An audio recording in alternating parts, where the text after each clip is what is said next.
A typical law school examination will give you a lengthy story, a fact pattern that you have to reason your way through. And it's impossible for us to expose you to every sort of fact pattern that you'll ever face in your life as a lawyer.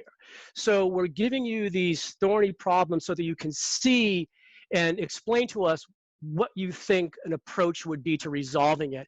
And oftentimes, and this is really my upper level students in my advanced writing course struggle with, that the final answer might be a 80% conclusion. You're 80%, 75% confident that that's how the court will resolve the matter.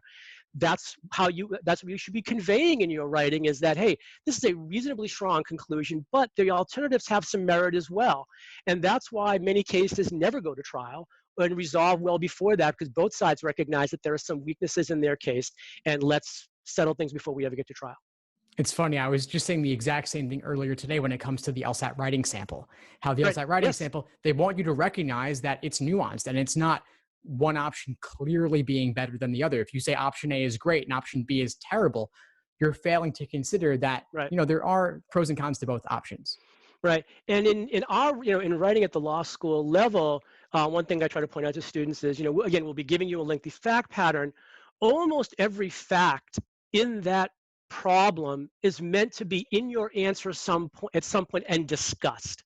And that's where I think a lot of folks struggle. They'll mentally discard information. So, oh, that's unimportant for X reason. Boy, that would be beautiful if you put it in your answer and explain to me why you thought that that was unimportant.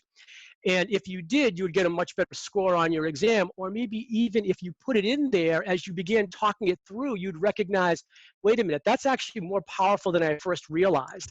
And the idea is, in the writing of an idea out, you begin exploring it more deeply and more thoroughly understand the pros and cons of a position. Thanks for tuning into the show. Please subscribe if you haven't done so already to be notified of new episodes as I release them.